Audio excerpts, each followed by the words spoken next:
the 1970 Tournament of Champions.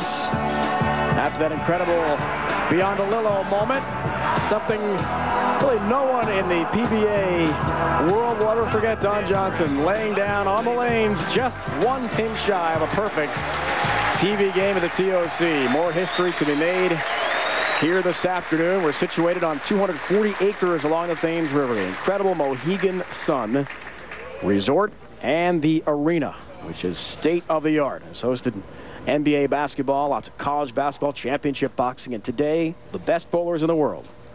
And Don Johnson, in my opinion, no offense, Fred Borden, the best coach that's ever in the world. I went to see him in 1990, took a week off, and went to Grand Prairie, Texas the next week and won the tournament. That certainly helped you. Healey Jr.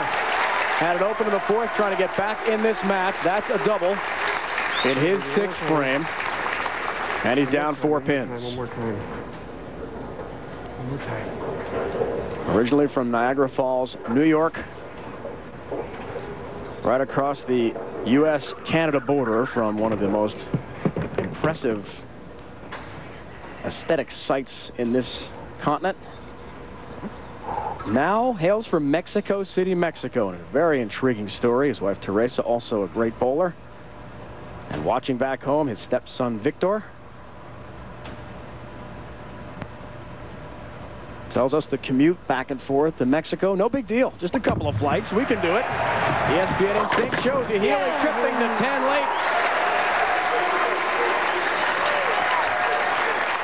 So many points on the line. And march to the PBA World Championship. The top 8 get themselves right past qualifying. We saw where they stand now, and on the line today, double tour points, $50,000 for the winner, along with $100,000. Randy, you've already wrapped up some nice points too, right? Yeah, I think I got like 16-5 or something. Gladly take that for making the TOC field here in Uncasville. Back to Shafer. Pocket.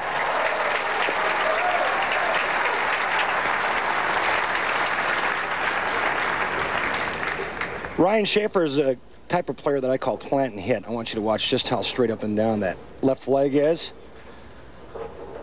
Take a difference in the style here of Pat Healey. Look at the amount of knee bend he has. 2 different games. Just goes to show you in our sport, they come in all different shapes, sizes, and styles. Incredible story, sorry, Randy, with Patrick Healey Jr. coming from another country to compete here.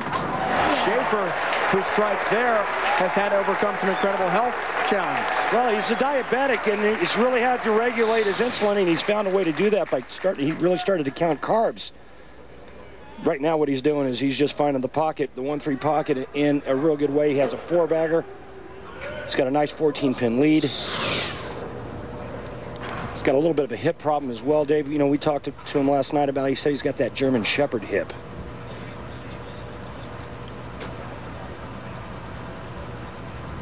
Looking for a 4-bagger. Down 4, he strikes. 2-pin. Walk to the left. He was too scared of the ball hooking high. Walk to the left. Drifted left.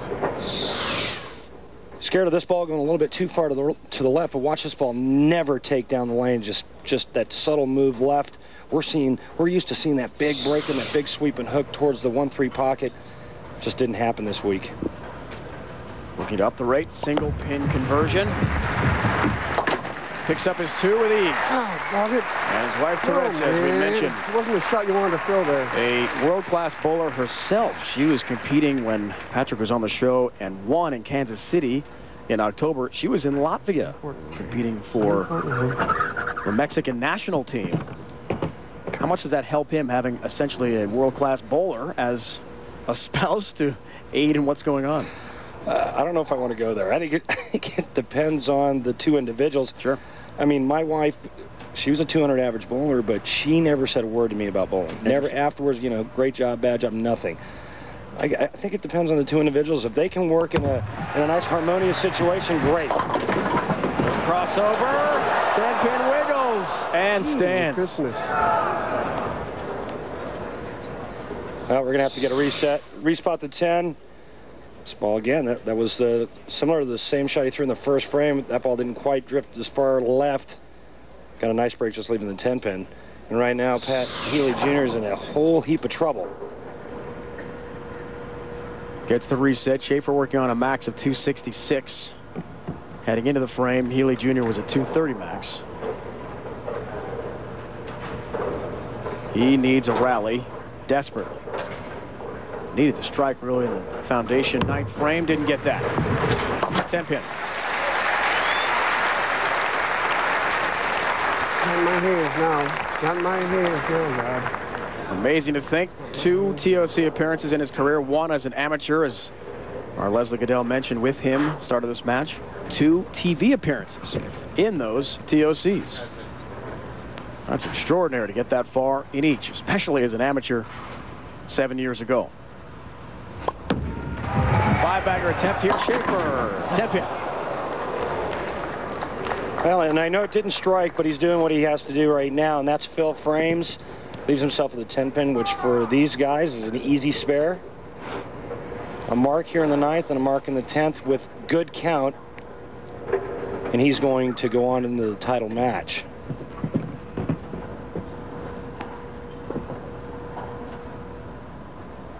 Or he was just 2 years ago against Jason Couch. There's the 10-pin. He has been this far before as Ryan Shafer. Tonight, football to talk about on ESPN. Marshall Faulk, Isaac Bruce carry the load for the Rams. They welcome the Arizona Cardinals to St. Louis. Sunday Night Football. Join Mike, Paul, Joe, and Susie for ESPN Sunday Night Football tonight, 8:30 Eastern Time. Also available on ESPN Deportes. ESPN and ABC, your exclusive home for prime time football. That's what Shafer needs to shut out Patrick Healey Jr. and advance to the championship match.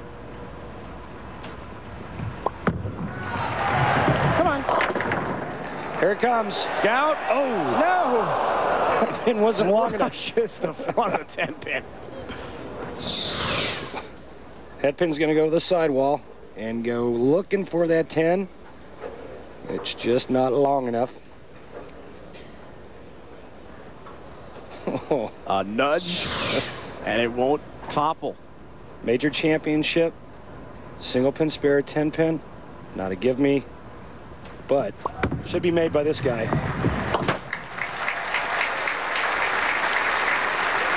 7-pin count, all he needs for a victory in the semis and a chance for his first ever major championship. He'll be in the finals. Paul Kaler, our statistician, rooms with Ryan Shafer. Paul, do you throw it straight and hard down the middle, or you throw the strike ball here? Okay, strike ball, he says. Paul says I agree. Strike ball. Paul, one of several PBA bowlers helping us out on our ESPN telecast each week. Shafer's done it with a strike on lane 3. All right. Love you, Sally. That was for you. That was a heck of a performance there, Dave Ryan. Speaking to his wife, Michelle, back home in Elmira, New York. Patrick Healey Jr. comes very close to his first ever major. He'll fall one step shy of the championship match. 2:34 for Shafer. He's wrapped it up. Next time, man, next time. That's why it's so hard out here to win. Pat Healey was one of my choices when guys came up and asked me, fans come up and asked me, who do you think is going to make the television show and who do you think is going to win? I said, well, I just got done bowling with Pat Healey in the round of 32. I really like his chances a lot because, number one, he's a shot maker. Number two, that nice soft speed in hand. Just thought it was a good combination for this week. The strike here, he's only going to lose by 4 pins. By virtue of winning in Kansas City, Patrick Healey Jr. got himself here. Shafer was lower down on the list.